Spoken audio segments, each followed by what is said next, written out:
Hello everyone.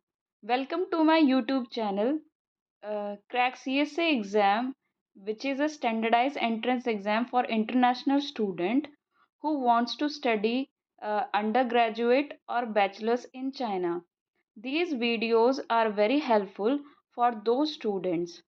In previous video, we have solved 10 questions of December 2025. Now, in this video, we will solve next 10 questions.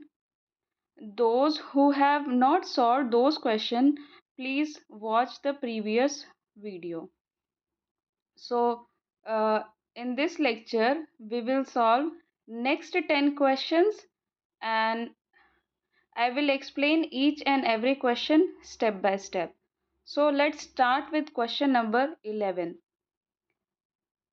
In a uniform magnetic field, a straight wire with a length 0.5 meter is placed perpendicular to the direction of magnetic field. When passing through current of 10 ampere, it experiences an ampere force of 1.5 Newton. The magnetic induction intensity of magnetic field or the magnetic field will be. Here, uh, in this question, the magnetic field is perpendicular through the straight wire. Okay, so the angle between wire and magnetic field is 90 degree. Here the given quantities is length is given as 0.5 meter, current flowing through wire is 10 ampere, force experienced by wire is 1.5 Newton, and angle is theta, that is 90 degree. Okay, so the force experienced by the current carrying conductor is given by ILB sine theta, where I is current, L is length of wire, B is magnetic field, sine theta, where theta is the angle between magnetic field vector and current. So magnetic field B will be equal to F divided by I into L into sine theta. So we will substitute the value of force, that is 1.5 divided by I is equal to 10 into L is 0.5 into sine theta is 90. So sine 90. If we calculate this value, 1.5 and 0.5 get cancelled and sine 90 is 1. So we will get 3 by 10, that is 0.3 Tesla. So its answer will be option number B, zero point 0.3 Tesla is correct. Now we will move to next question, that is question number 12. Question number 12 states that a particle move in a uniform circular motion with the velocity v is equal to 6 meter per second and radius r is equal to 3 meter. Its angular velocity is. Here the particle is moving in a uniform circular motion. Velocity given is 6 meter per second and radius of circle is 3 meter. So we know that v is equal to r omega. So omega is angular velocity. Omega is equal to v by r. We will put the value of v is equal to 6 and r is equal to 3. Then after solving we will get 2 radian per second. So option C is correct. Question number 13.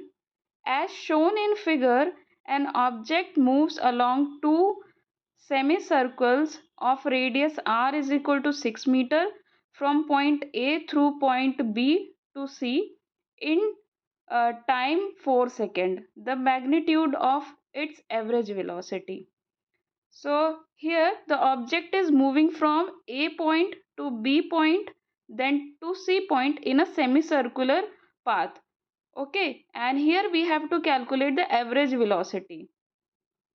Average velocity is total displacement by total time, and total displacement is calculated the shortest path between the final point and the initial point.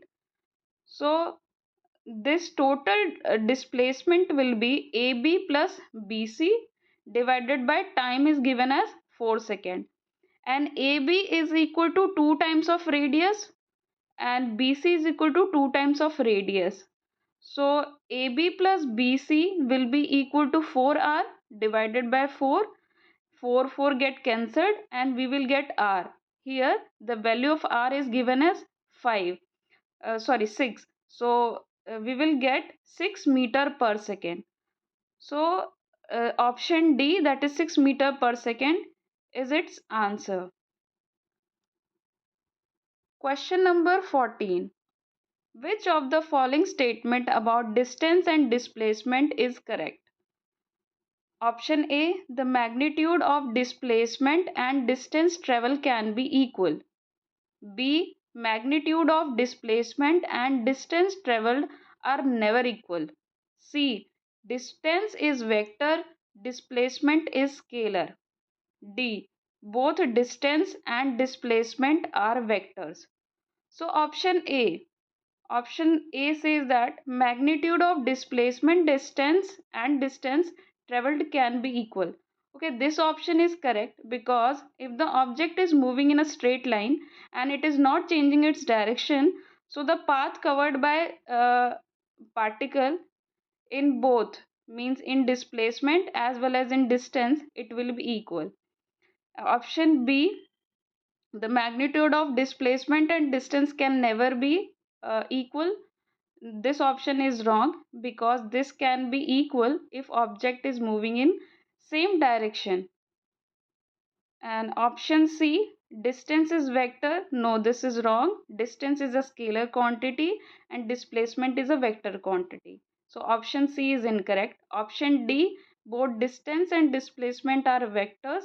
So this option is wrong because distance is scalar and displacement is vector. Okay, so its answer is option A. Question number 15.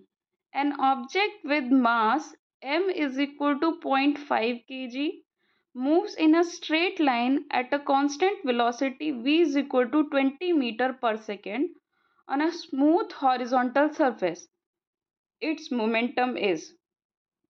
Here the mass of object is 0.2 kg and velocity is 20 meter per second. So we know that momentum is equal to mass times velocity.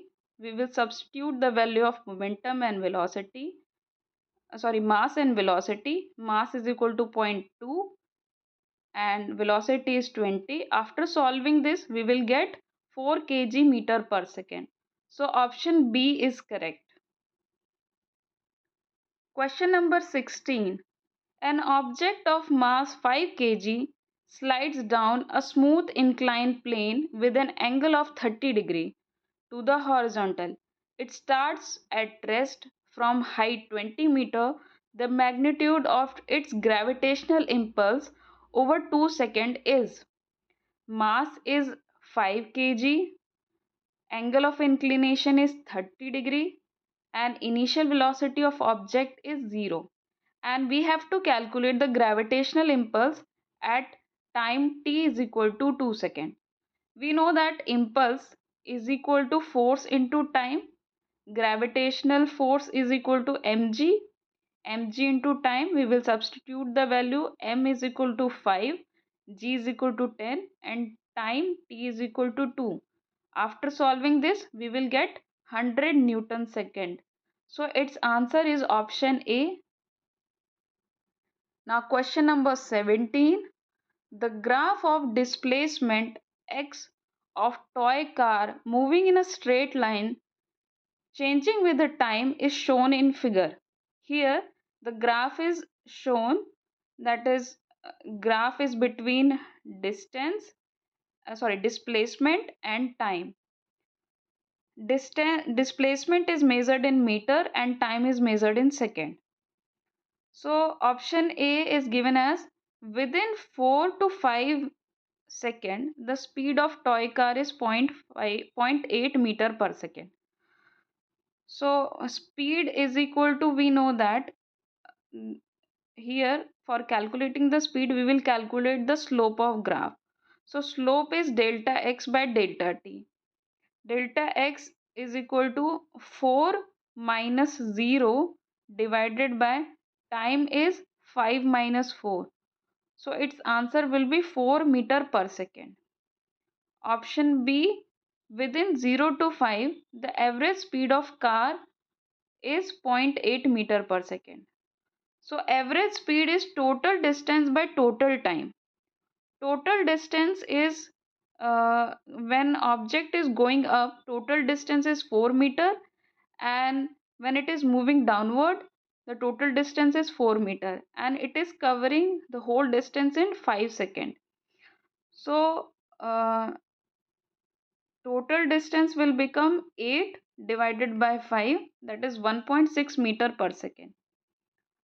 Option C is within 0 to 4 seconds, the displacement of toy car is 8 meter.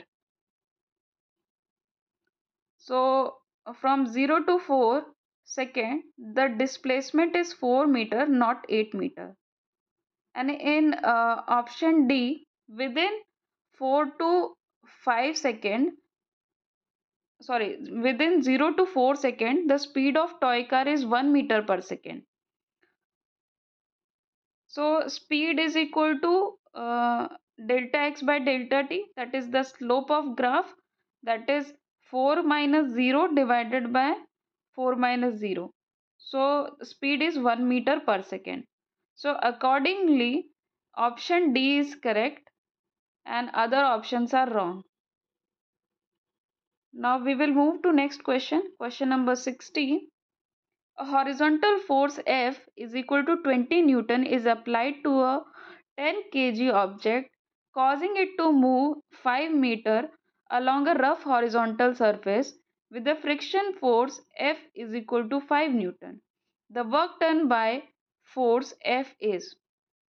Always remember, while solving these type of question, we have, while calculating work done, we have to consider the force by which work done is calculated. Here they are asking for work done by force F. Okay, so F into S is equal to, F is given as 20 and S is 5. So after solving we will get 100 joule. Okay, so its answer is D, that is 100 joule. But in place of this, if they ask the question that you have to calculate work done by friction force, so you have to write force is equal to 5 into displacement is equal to 5. In that case, you will get minus 25 joule. That is the work done by friction. Okay. So next question is question number 19. A 3 kg object on a smooth horizontal surface changes its speed from 2 meter per second to 6 meter per second due to an external force. The work done by this force is, here mass is 3 kg, initial velocity is 2 meter per second, and final velocity is 6 meter per second. So according to work energy theorem, we know that work done is equal to change in kinetic energy. So final kinetic energy minus initial kinetic energy, that is half mv square minus half mu square. Then we will put the given values. 1 by 2 into m is 3 into final velocity is 6 minus 2 whole square, 2 square. So after solving we will get 48 joule. So option D is correct. This is the last question, that is the question number 20. When light enters a medium from air with an angle of incidence 60°, the angle of refraction is R, that is 30°. If refractive index of air is 1, the refractive index of medium, refractive index of air, that is Na, is 1. Angle of incidence is 60°, angle of refraction is 30°. We have to calculate the refractive index of medium. So according to Snell's law, we know that n1 sin theta is equal to n2 sin theta. Okay, so n1 is refractive index of first medium, n2 is refractive index of second medium. So we will put the value of Na here. Na sin I is equal to nm sin r. Na will be 1, sin I is equal to sin 60°, then nm sin 30°. We will put the value of sin 60, that is root 3 by 2, is equal to nm into sin 30 is 1 by 2. So after solving, we will get refractive index of medium, that is root 3. So option A is correct. Hope you understand each and every question. If you have any query, you can comment. Okay, I will try to answer all these questions. Thank you very much. If you like the video, please don't forget to subscribe.